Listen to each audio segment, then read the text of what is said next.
On today's show, Cooper Flagg isn't going to change the Mavs' identity. He's just going to reinforce the one they already tried to make. Talk about that and more on the draft on today's Locked On Mavs. Stop it! Let's go! Stop! The number one pick will go to the Dallas Mavericks. Cooper Flagg will fly in Dallas. Dogs, all of us, all five. You are Locked On Mavs, your daily Dallas Mavericks podcast. No one's dying. Part of the Locked On Podcast Network. Still can't leave. Your team every day. I'm going to get a city like that. And welcome. You're locked on to the Dallas Mavericks, your team every day. My name is Nick Angstadt, media member covering the Dallas Mavericks for 10 years. Thanks for being an everydayer, making Locked On Mavs your first listen every day. This episode is brought to you by Monarch Money. Take control of your finances with Monarch Money. Use that code LOCKEDONNBA at monarchmoney.com for 50% off your first year. Joining me, as always, my co-host, media member covering the Mavs for 10 years, right alongside me, the identity idiot, the one more thinking. What you got for me, Isaac Harris? Yeah, I mean, can we talk about Jason Kidd for the 14th day in a row? The Knicks aren't going to make they're not going to make the ask. We're going to talk about it. No, we're not. No, I'm done. Done. I mean, I'm done until the next, whatever. Until the next official, rumor comes out. Until somebody makes a statement or makes a request. At this point, somebody's got to make a move. Either the Knicks have to make the ask, or the Mavs have to accept the ask, or officially come out and say. DTR, really, convo needs Define the relationship, Kidd, Knicks, Mavs. Mary F. killed. Today's episode, we're actually going to talk about the draft. We'll get into some of our big questions about the draft. I want to talk about Ace Bailey because there's some rumors and some talk that he's falling in the draft, that he may not go to the Sixers, that they're not sold on him. I want to talk about what the Spurs should do at number 2 and with Giannis and all that. So we'll talk about some draft stuff, but let's talk about the number 1 at the top of the draft in Cooper Flagg. When the Mavs got Cooper Flagg, it changed their window. It changed the identity of the franchise. It changed a lot of different things. It changed the trajectory of, Anthony Davis's career probably with the Mavericks. It changed the trajectory of Nico Harrison's career with the Mavericks probably. It changed a lot of things. Obviously, the business side. You heard the Rick Welts comment recently that they made like $7 million in ticket sales after they got the number 1 pick in the draft. There's a lot of things that have changed because of Cooper Flagg. It changed a lot of your opinions about the Mavericks. You listening, you may have jumped back in and started listening and caring about the Mavericks again because the Mavericks were going to get Cooper Flagg and got the number 1 pick. And that's great. We love you all. But one thing that I don't think Cooper Flagg is going to change is the identity of the Mavericks on the court, because I think he's just going to reinforce the one that they already were trying to create for themselves, which is kind of fascinating to get this level of talent, to bring this guy in. A number 1 pick is supposed to be like a franchise changing player. But what the Mavericks wanted to be before they even got the number 1 pick, they wanted to be all about defense. Defense wins championships. Explain yourself. Sorry. And they wanted to be all about size. And he's bringing both of those things. He's going to bring a lot of defense. He's going to bring a lot of size. And so I don't think he's going to, I thought about this because one of the questions I wrote down when they first got Flagg, I started thinking through all the different things we could talk about through the summer about him. And one of them is, does he change their identity? And I think my answer to the question is no. Yeah, I think on the court, I'm with you. On the court, it doesn't, he's not going to a situation to where it's a Washington and everything's going to be built around him. And you're starting off with Cooper Flagg. How do each of the pieces fit around Cooper Flagg?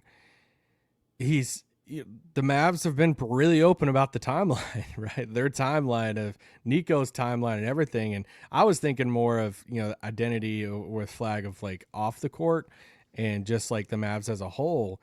And I put something bigger than the timeline right now, because I think the moment that Luka was traded, as crazy as it sounds, one of the talking points afterwards was hey, we're win now, win now. It's we're not win now with Luka, but we're win now. We got the 3-year window type of thing, and we have the AD contract that lines up. We could get the Kyrie contract that lines up with Nico, and I think for all of us before that lottery night, it was all right. Well, we know they're going for it for the next 3 years. They were previously, but even more now. Even the GM's throwing out the 3 years thing. So, but what happens after that?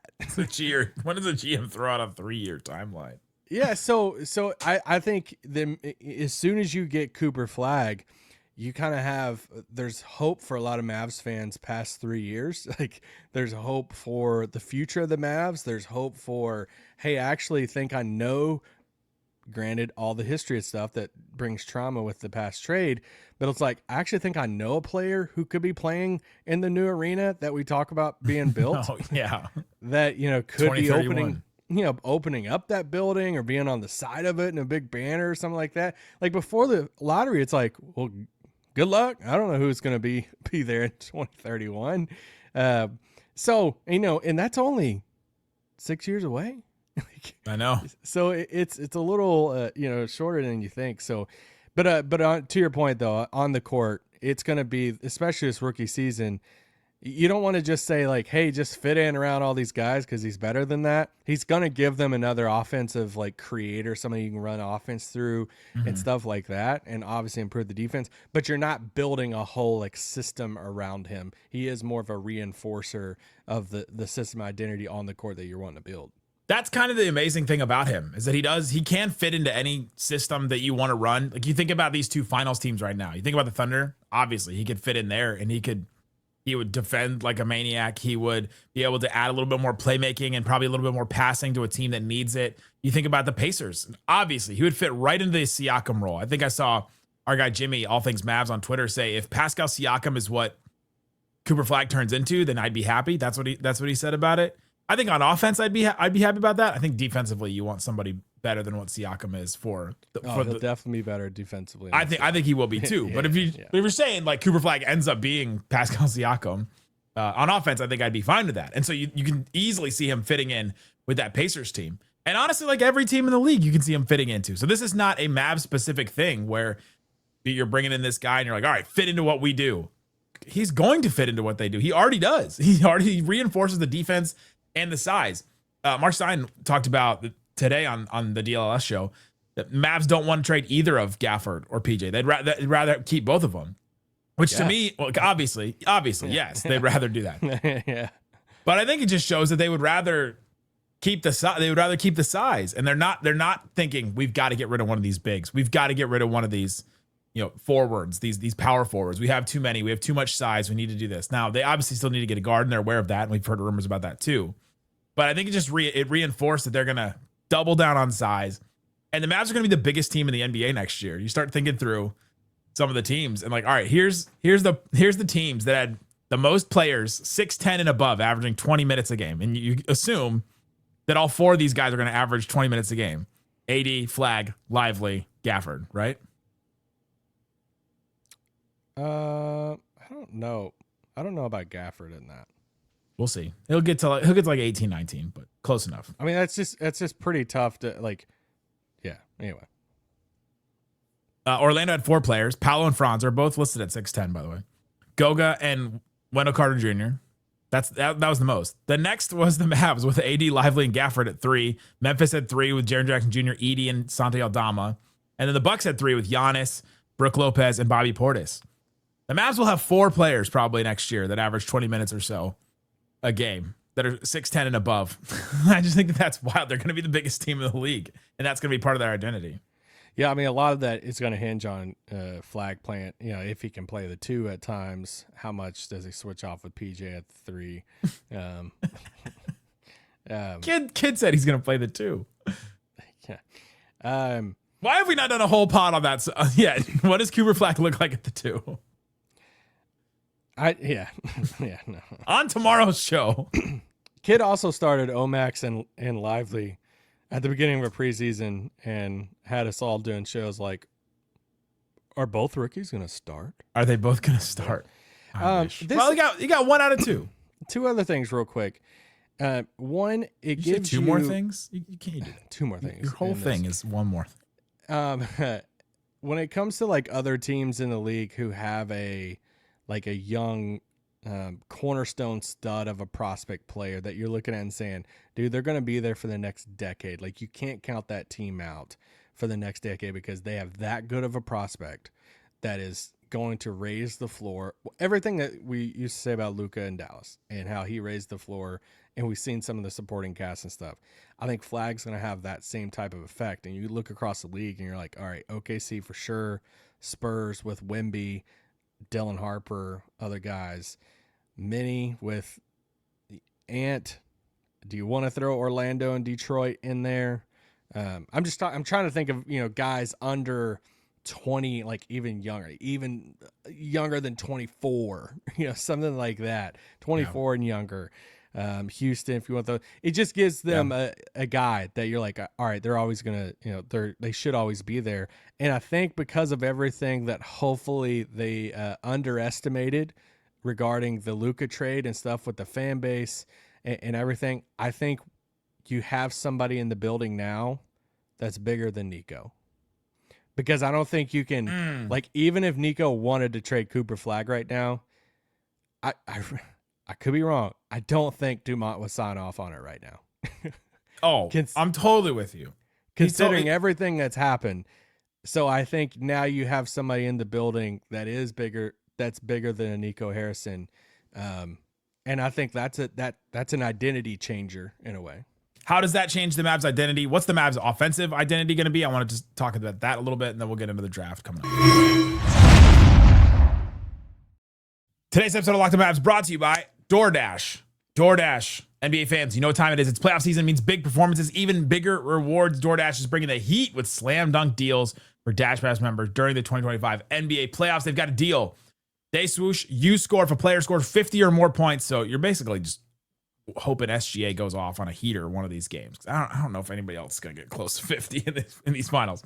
You can get a free 3-piece crispy tenders combo for Wingstop the very next day. Just place an order of $20 or more. Use that code Wingstop50 at checkout. That combo is yours. Check it out. Offer valid noon to midnight the next day. Terms apply. You can also use DoorDash for all kinds of other stuff. The Dash Pass unlocks all kinds of different exclusive deals that you can get all season long. Again, when a player scores 50 or more points in a playoff game, Dash Pass members grab that free tenders combo with $20 or more order and code Wingstop50. That's Dash Pass. Your door to more savings, more flavor, more ways to win. Terms apply. Shut it down! Let's go home! Thanks for hanging out with us on Locked On Mavs, being part of the show, part of the Raccoon Squad, what we call our listeners. We appreciate each and one of you for checking out the show. Our text line, 214-643-8637. Got a lot of great questions from you guys. The show we did yesterday was all questions we got from the text line, specifically only from the text line. We also do game previews, Q&As. We'll send every single rumor that we see and talk about it. Some of the ones we don't even talk about. A lot of the ones we don't even talk about in the show, but we send on there for sure. So subscribe to that. Link in the description right here. All right, Isaac. I want to talk a little bit more about the identity thing because you brought up how the Mavs off the court identity changes, which I kind of started the show agreeing with you that it changes a lot. The Mavs have a future. Like the Mavs have somebody to build around. And now all of a sudden you cannot just hemorrhage the future anymore. And I think your identity now becomes a team that has to be more careful and cannot just like, all right, let's just go all in. I don't think they can be an all-in team anymore. And I think that's one thing that does change their identity as a team. Because I think a lot of teams would look at this Mavs situation and go, oh, let's take advantage of this. Let's give them a win now guard. Let's rake them over the coals for multiple picks and stuff to give them, that guard that they need or something. Because if they don't get it done now, their time is really running out. And now that's not the case because they have a future. They're like, all right, well, if they don't get it now, they just re-up and rebuild around Cooper Flagg whenever all this first timeline is done. Yeah, I mean, I think they're viewing it probably as a luxury of, hey, I don't enjoy all the two timeline approach combos, but it's like light years ahead. That I think they're going to look at it like, hey, we're good enough to win now and good enough to go for it right now, but we also have enough. We also have Cooper Flagg and Lively and some picks and stuff that we're not like hemorrhaged for the future. I think San Antonio is going to look at it in the same way. And I think they're going to take Dylan Harper and trade for Kevin Durant and then look at it and say, hey, we have Kevin Durant, De'Aaron Fox, and Wemby.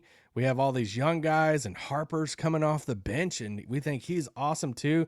And it's like, they're going to win as many games as possible right now. And also look at it and say, oh, cool. We also have one of the best young cores in the league at the same time. So I think in a similar way, Dallas is going to look at it and say, AD, Kyrie, Clay, all these guys, like we're going for it right now. But also we have arguably the best, prospect under the age of 22. It's like him and Wemby. Do you think Cooper Flagg changes the Mavs offensive identity now and then like looking forward the next couple of years when you're building the Mavericks and you have Cooper Flagg? offensively, what are you trying to add? And would it be different than what they would add to this team right now? Yeah, I mean, he's not the same like creator and everything and playmaker as Luka, but in the way of you have a big creator on the wing, then you get that. Like, I mean, PJ's just not that type of creator. So now you're looking at a guy who's always going to be out on the floor that's going to give you the defense, but also like support Kyrie or whoever guard you trade for or whatever. And that, like, you're always going to have those two guys who can create offense, run pick and roll. He ran pick and roll a lot at Duke and stuff and was really effective at it. So that's the thing on offense that at times last year is like, well, crap, Kyrie's hurt. Luka's traded. Well, Brandon Williams, get in the game. It's like, you're the only creator we have right now. So that you should always have two guys on the floor that could create. Do you think Cooper Flagg can be one of those? Or do you think, all right, it's gotta be two guard specific, guard creators? I think I don't know day one that you're saying bring the ball up the floor and run everything. Yeah. But I think he is the next best option behind Kyrie on the roster. That I think you're going to be able to give it to him on the perimeter, out on the wing, and say, all right, run a high pick and roll, and he's going to make the right decision or get to the basket and score.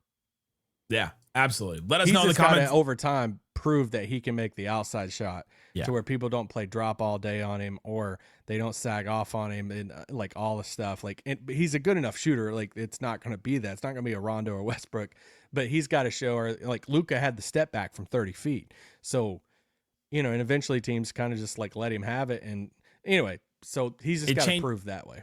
It changed the geometry of the floor, right? And eventually they'll have to decide to guard Flagg in a certain way.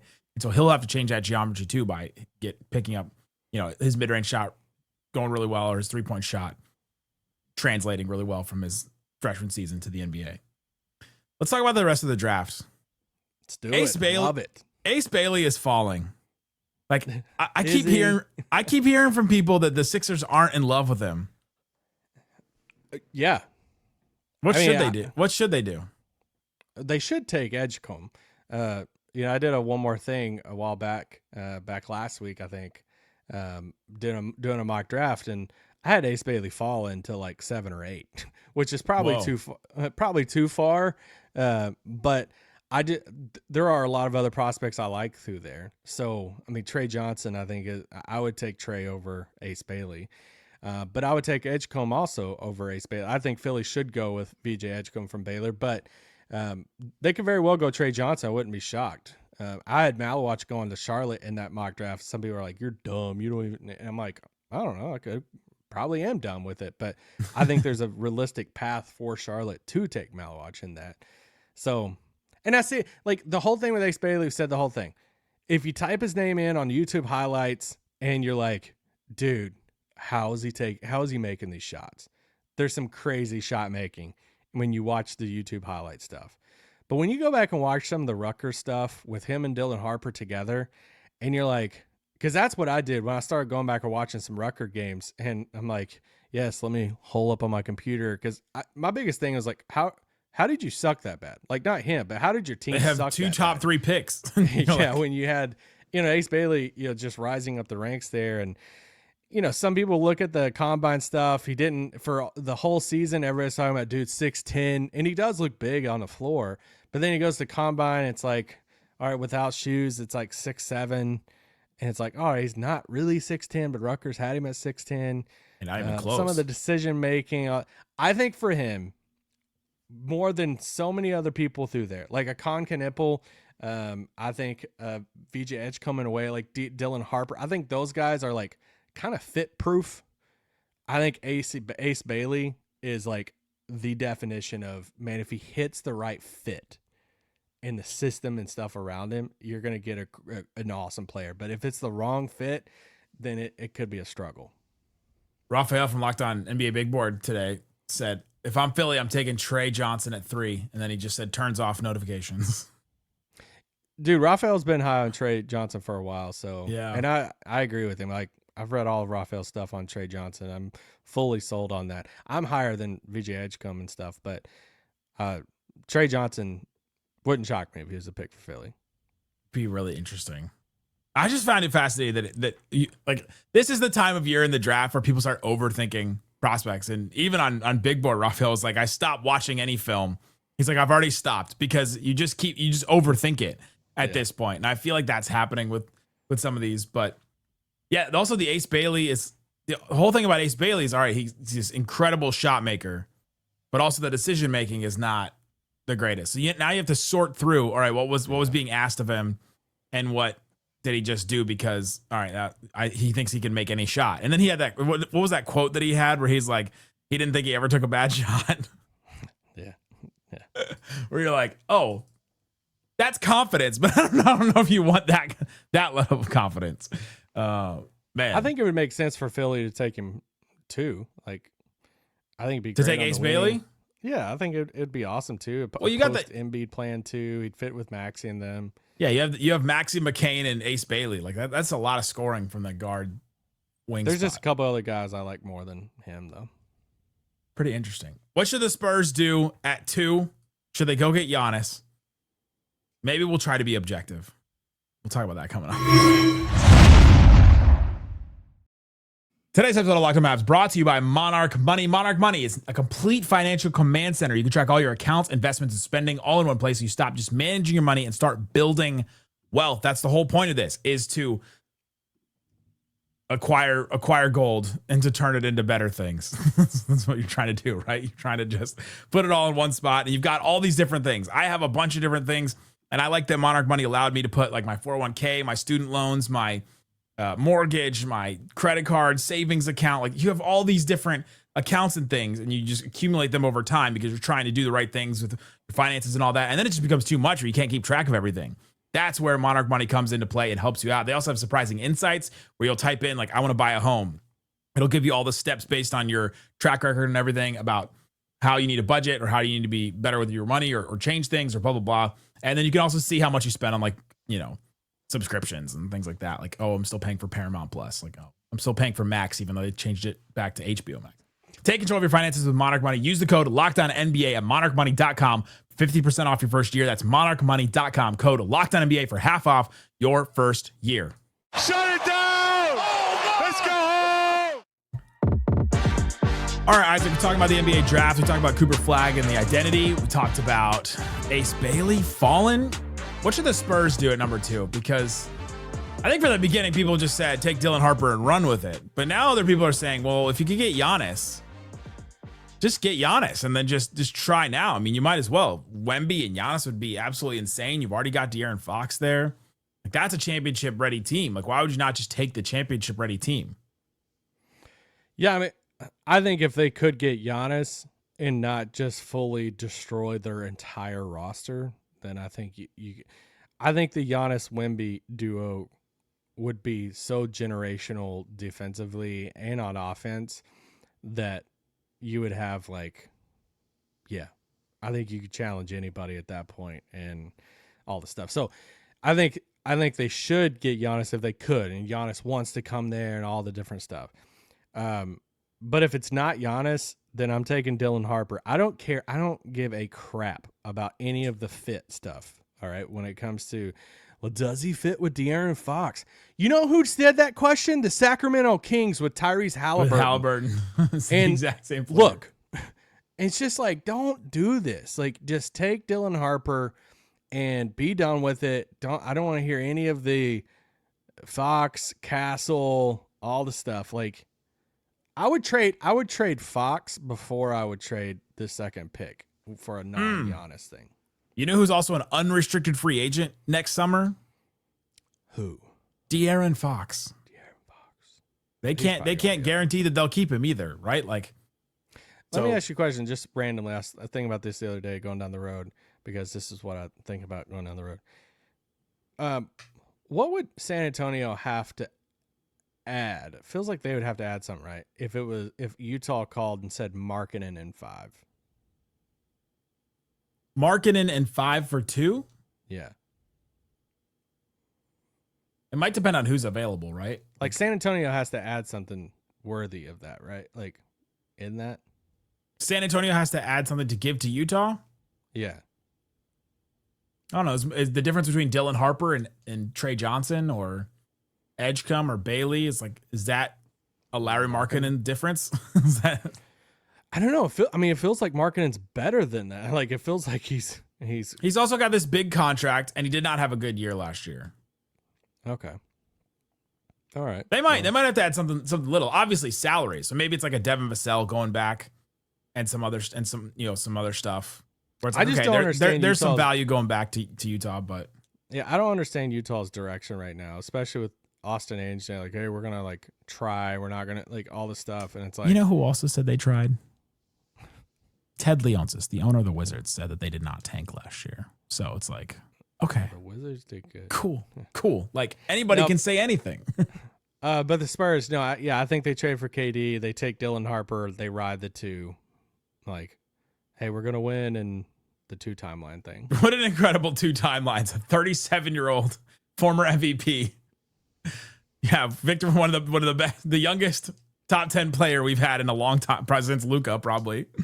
And then you got Dylan Harper too. Stephon Castle, the rookie of the year last year. Roster, though. Really fun roster. Would be fun, and maybe KD would finally have fun playing basketball again. I don't know what he enjoys. Okay, questions I know you love. Who don't you understand in the first round?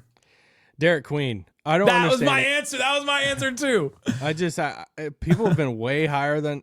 I mean, obviously, I'm not like a full-time draft dude, but I just don't get it. Like, I don't get the top 10 love. I mean, personally, I think it's like end of the lottery, and that was before all the combine number stuff, which was alarming and stuff. I don't know what position. I don't like the like Şengün comp. Like, I think it's kind of a shot at Şengün and stuff, and so I don't know. Him and Murray Boyles is my other guy that I think defensively he's a lot of fun, but I don't think that he could hit the Trinity River if he was on, the bridge throwing a ball off of it. And is there water in the Trinity River? Yeah. I guess after that storm the other day. After the storm. So I just, and it makes me cringe when anyone comps Draymond Green to any prospect. Oh yeah. And when people want to throw Draymond out with him, but some people are like super, super high on him. And it's literally made me go back and be like, dude, what am I freaking missing? Like, what am I? And I don't know. I just can't. I don't understand it. Him and Queen, I don't fully get. I don't. Yeah, it's never good when somebody compares a draft prospect to such a unique player. Like, there's only one. Like, Derek Queen was talking about Jokic with himself, and you're like, okay, to get to Jokic's level, like, yeah, like, or even to get to the Jokic's level of that style of player to be effective in the NBA, you have to be almost a Jokic level scorer. Plus, he's a generational passer, so you're not going to compare that to Derek Queen either. But like a slow, small, big that doesn't shoot and doesn't defend that well. You're like, okay, who is that? Like, I just feel like, and I don't want to go down this whole like rabbit trail. Like I feel like you see these type of players like really excel in college, and it's a struggle in the NBA. He'll crush the G League, like. Yeah, he'll run through the G League and people will be like, why isn't Derek Queen getting any run? Like, whoever drafts, I kind of hope the Wizards draft him because the Maryland thing and all that. And then that's so high for him. Like, no, they have a second pick. They have that other pick. They have 18. Okay, yeah. Yeah, they pick him at 18 or no. They pick him at 18 and then he's in the G League to start the year and everybody's like, and all the Wizards fans are like, he's averaging 30 and 12 in the G League. Let's bring him up. Yeah. Yeah, I don't get him. Is anybody you're falling in love with? Do you have your guy? You always have your one guy. I haven't landed on like my one guy. I'll say that for the draft for sure. Some guys I'm like higher on. Essengay from France. I think he's gonna go top 10 and it's gonna like some of the draft. Oh, Noah Essengay? Yeah, he's I like him. I'm higher on Demon. I would honestly, if I was Utah or Washington, I would very, very strongly look in Jaeger Demon. So I like him a lot. I almost like him more than Fears, but yeah, we'll see on that. I just like what he does, size, playmaking, all this stuff. Rasheer Fleming, I really like him a lot. Some guys towards the end of the first, I think at some point I'll do it one more thing, or we might do a pod on it stuff if Dallas moved back into the bottom of the first round. They shed some salary, pick up a pick or something like that. I've always been high on him. Drake Powell, steal from North Carolina. I think he's honestly one of the best wing defenders in the whole entire draft. I think he's that good at defense. And I'm so happy to see him getting some love right now in some big boards and mock drafts that started to get him going there in the 20s and some mock drafts and stuff. So I'm happy with that. Walter Clayton, for me with him, it's like, don't overthink it. Don't do the Brunson stuff. The Florida guard that was going off in the tournament. Yeah, like I just think if I'm a Boston, if I'm Dallas, if I trade in or something, or if I'm a team down through there, I'm not going to look at the size thing. I don't know. I was burned on the Brunson. I wasn't all out on Brunson. I just didn't think he was going to be that good. Who did? But like, I like Clayton, and then I like Thiero. Oh, Thiero? Yeah, Thiero, there you go, from Arkansas. I like him a lot. So. Apparently he changed the pronunciation of his name. Like it was Thiero, and then when he got to Arkansas, he's like, it's actually Thiero. It's like, okay. Okay, cool. I thought for a while it was Thiero, but Thiero. So we were recording the mock draft, and I was like, all right, I got to know how to pronounce all these guys' names, and I don't know that I did the greatest on it. There's some of them you're like, the guy from Illinois is still... I had that wrote down the other day. I'm not as high on him either. Yakachunas. Yeah. He had some really fun moments at Illinois, but there's some stuff on the perimeter stuff. Like, I think if we're just comparing the bigger playmaking point guards there in Demon and him, like I like Demon so much more. I think Demon's gonna be a good pro player, like a better Josh Giddey. And Yegor Demon for BYU, 6'9", over 6'9", playmaking. Like, was a freshman at BYU and averaged 7 assists. Like if Toronto could get him, or if Houston could get him with all the pieces they have and say, hey, run this offense. I think some of his passing stuff at BYU was, pretty crazy. So the Rockets, he's just passing like a foot from him because they have no space. It's just like right at the rim. With the Raptors, he would play power forward because all they have is power forwards. That's just all they do. He would be fun with like Scotty Barnes and Brandon 4. Ingram and another 4. RJ Barrett. Who else am I missing? RJ Barrett, another 4. I don't know what. Is he even on that team next year? Is he on the Mavs? We'll see. We'll see what happens. But there you go. That's some draft talk. We'll have some more of it as it comes on. We'll talk about some of those prospects that we think the Mavs should try and trade back in, like Isaac said, and all that. So check back in tomorrow. We'll have more. We're waiting for Slightly to come off the bench. He's on the IR. We'll see when he comes back. Thanks so much for listening to Locked On Mavs. Tiny Tim over there. Peace out. Boom.